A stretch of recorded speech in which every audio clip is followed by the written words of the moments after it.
Welcome back to channel dear student. नव वर्ष की हार्दिक शुभकामनाएं आप सभी को। आप खूब तरक्की करें, खूब आगे बढ़ें, खूब मेहनत करें, सफल हों और ये 2022 जो है ना इसको खाली न जाने दें। इसमें आप अपने मनपसंद की जॉब पाएं, यही इच्छा है हमारी। और चलिए शुरू करते हैं। ये क्लास नंबर 8 है, ऑलरेडी 7 हो चुका है। हमको इसको 10 करना है, मतलब 10 क्लास पढ़ा करके फिर आपको वन वर्ड सब्स्टिट्यूशन का भी हमने 10 क्लास करा दिया था, तो ये भी जो 10 हो जाएगा तो फिर दोनों को साथ में लेके चलेंगे। मतलब एक दिन में अब दो वीडियो आने लगेगी, ईडीएम फ्रेज की अलग और वन वर्ड सब्स्टिट्यूशन की अलग। तो ठीक है, चलिए इसको शुरू करते हैं। बाकी के 7 वीडियो आप नहीं देखे होंगे तो देख लीजिएगा। बहुत ही आसानी से हम समझाते हैं, इतना सिंपल करके समझाते हैं ताकि आपको याद हो जाए। क्योंकि ईडीएम्स जो है ना जल्दी याद वाद होता नहीं, अपने से तो बिल्कुल नहीं याद होगा जब तक आपको कोई बताएगा नहीं, कोई पढ़ाएगा नहीं। और बताने पढ़ाने वाला जो है कि ऐसा समझाए कि एकदम बढ़िया समझ में आ जाए, तभी मज़ा आता है। तो पहला है कि no love lost between them. अब देखिए इसका मतलब पढ़ने से ही समझ में आता है। देखिए एक तो इडियम होता है कि जो लिखा रहता है उसका बिल्कुल उल्टा होता है, लेकिन यहाँ पर क्या है कि कभी कभी थोड़ा थोड़ा पढ़ने से स्पष्ट हो जाता है। ठीक, तो नो लव मतलब कोई भी प्यार नहीं भैया। लॉस्ट लॉस्ट मतलब खो दिया, बिटवीन देम उनके बीच कोई प्यार नहीं, तो क्या है, दुश्मनी है भाई, है ना। तो to have enmity, option number A is right here, to have enmity. इसमें कोई ट्रिक लगाने की जरूरत नहीं, कोई भी अलग से चीज समझने की जरूरत नहीं, क्योंकि जो इसका मीनिंग लिखा हुआ है एग्जैक्टली वही लगभग आप समझ सकते हैं कि भाई उसके बीच में प्यार नहीं है। नो लव लॉस्ट, लव खो दिया, बिटवीन देम उनके बीच। तो यहां पर क्या है कि टू हैव एनिमिटी मतलब दुश्मनी रखना, शत्रुता रखना। एनिमी मतलब दुश्मनी, ठीक है, एनिमिटी। नेक्स्ट यहां पर देखते हैं डियर स्टूडेंट कि to be hand and glove with someone. हमने एक बताया था इडियम्स हैंड एंड ग्लव, सिर्फ यहीं तक था, hand and glove with someone इसमें जोड़ दिया। खैर बात वही होगी। तो यहां पर ऑप्शन नंबर ए हो जाएगा। और टू बी सोशल, देखिए मैं इडियम के दौरान जब भी मैं इडियम बताता हूं तो एक चीज कहता हूं कि जो इडियम्स है ना उसका आप भाव समझिए, उसका मतलब समझिए, क्योंकि जो इसका मीनिंग होता है ना, जैसे यहां पर ऑप्शन नंबर ए सही है, तो मीनिंग में लिखने का तरीका कई बार बदल जाता है। जैसे टू बी सोशल लिखा हुआ है, तो सोशल मतलब क्या होता है, सामाजिक या मिलनसार जो होता है।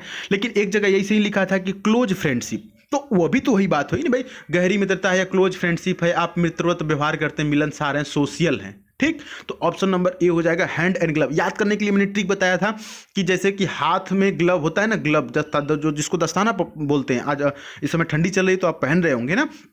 तो हैंड एंड ग्लव, जैसे हाथ और ग्लव का मतलब रहता है साथ, बिल्कुल फ्रेंडली सोशल रहता है, मिलनसार रहता है, फ्रेंडशिप रहता है, वैसे ही। ठीक है, option number A is right here. Next question आप देखिएगा यहाँ पर, to play fast and loose. To play fast and loose, तो यहाँ पर क्या हो जाएगा, ऑप्शन नंबर सी हो जाएगा, से one thing and do another. कहने का मतलब यह है कि एक बात कहो और काम कुछ और करो। मतलब कुछ लोग होते हैं ना ऐसे कि करते कुछ और हैं और कहते कुछ और है, मतलब कहना कुछ और करना कुछ और। That is to play fast and loose. To say one thing, कहेंगे एक चीज और करेंगे दूसरी चीज। क्लियर, तो option number C is right here.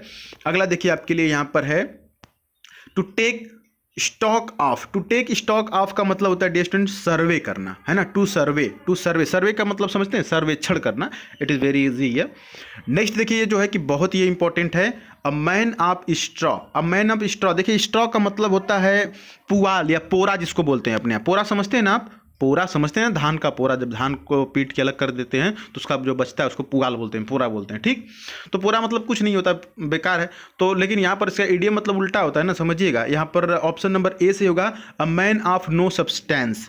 समझ रहे हैं, सब्सटेंस का मतलब धन संपत्ति, a man of no substance. तो ऑप्शन नंबर क्या हो जाएगा यहाँ पर, ए सही हो जाएगा। क्लियर। अगला देखिए, अगला है वुल्फ इन शिप्स क्लोथिंग। ठीक है, वुल्फ मतलब क्या होता है सर, भेड़िया, और शीप मतलब क्या होता है, भेड़।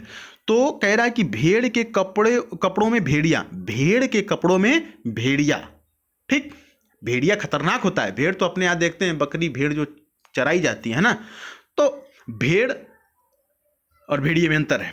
तो यहां पर जो ऑप्शन है वो ऑप्शन नंबर सी हो जाएगा, टू बी हिपोक्रेटिक। अब हिपोक्रेटिक मतलब क्या होता है, पाखंडी होता है। जैसे आज की दुनिया में आप समझ रहे हैं कि बहुत से ऐसे साधु संत हैं, आपको हजारों साधु संत मिल जाएंगे, है ना, लेकिन उसमें से 99% लोग क्या हैं, भेड़ के कपड़ों में भेड़िया हैं। जैसे 99% 99% लोग क्या हैं, आसाराम टाइप के हैं। समझ रहे हैं। तो इस ऐसे लोग को क्या बोलते हैं? पाखंडी बोलते हैं, ढोंगी बोलते हैं। टू बी हिपोक्रेटिक, हिपोक्रेटिक मतलब क्या होता है? ढोंगी या पाखंडी। हिपोक्रेटिक मतलब ढोंगी या पाखंडी। तो याद रखेंगे वुल्फ इन शिप्स क्लोथिंग मतलब क्या है? भेड़ के कपड़ों में भेड़िया। ठीक है, तो आज के लिए इतना ही डियर स्टूडेंट। उम्मीद है कि आपको ये 6 हमने आज बताया, तो जनरली 5 ही बताते हैं, तो उम्मीद है कि आपको ये सभी समझ में आ गए होंगे। और देखिएगा ऐसे ही हम आपको जब ये 10 कर देंगे ना, फिर उसके बाद वन वर्ड सब्स्टिट्यूशन भी पढ़ाना शुरू कर देंगे। बाकी अब टेलीग्राम पर जुड़ जाइएगा, द सुधीर पांडे सर्च करके। चैनल पर नए तो सब्सक्राइब कर लीजिएगा। एक बार फिर से आप सभी को नव वर्ष की हार्दिक शुभकामनाएं। मिलते हैं अगली वीडियो में, तब तक के लिए जय हिंद, वंदे मातरम।